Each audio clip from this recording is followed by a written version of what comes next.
27వ అధ్యాయం మొదటి వచనం నుంచి అతిశయపడకము,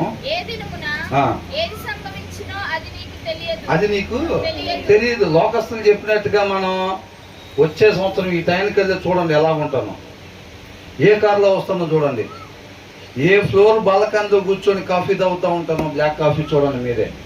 లోకస్తులు ఏం చెప్తారు?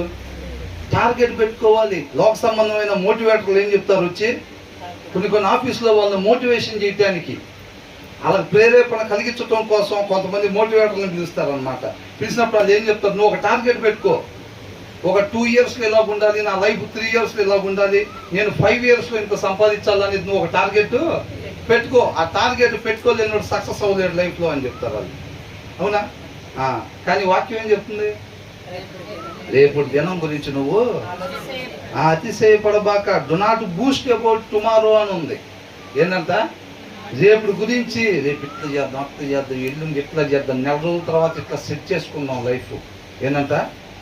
నెల రోజులకంట మన లైఫ్ ఇట్లాగా సెట్ అయిపోవాలి. సంవత్సరానికి ఏం లేదు, ఇంకెట్లా ఉండాలి, అట్లా ఉండాలి అనేది అనుకోబాక. ఎందుకని? ఇటు చూడాలండి అందరూ.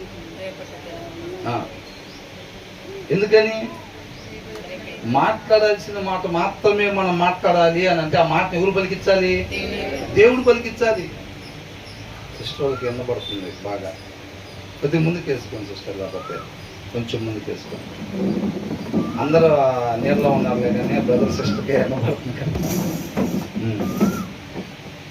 అయితే మనిషికి ఆలోచనలు అనేకం అంట, మాటలు అనేకం ఉంటాయి అన్నమాట. ఇట్లా మాట్లాడదాం, అట్లా మాట్లాడదాం, అక్కడికి వెళ్ళిన తర్వాత ఇట్లా చక్రం తిప్పుదాం, అట్లా చక్రం తిప్పుదాం అనుకుంటారు. అవునా? కాకపోతే మనం మాట్లాడాల్సింది మాత్రమే ఆయన చిత్తానుసారంగా ఉండటానికి ఏ మాట మాట్లాడాలో అది మాత్రం. ఎలాగలా బతకటం కాదండి, బ్రతకాల్సిన రీతిగా మాత్రమే బ్రతకాలి.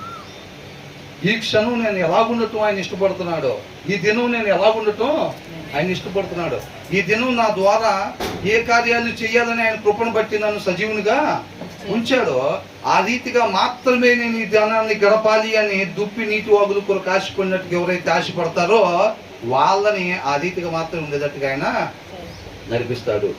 మనం వెళ్ళాల్సిన ప్రదేశానికి మాత్రమే వెళ్ళేటట్టుగా, ప్రవర్తించాల్సిన రీతిగా మాత్రమే ప్రవర్తించాలి, మాట్లాడాల్సిన మాట మాత్రమే మాట్లాడాలి, నేను చూడాల్సిన రీతిగా మాత్రమే చూడాలి మనుషుల్ని అని అనుకుంటే దాన్ని దయచేయాల్సింది దేవుడు మాత్రమే. ఏదో ఒకటి మాట్లాడాలంటే దేవుడితో పనేమీ లేదు. కాకపోతే ఆయన మాట్లాడి ఇచ్చిన మాటను బట్టి పరిస్థితులు మారిపోతాయి. అవునా? అక్కడికి వెళ్ళిన తర్వాత దొంగతనం చేసింది నువ్వేనంటావు.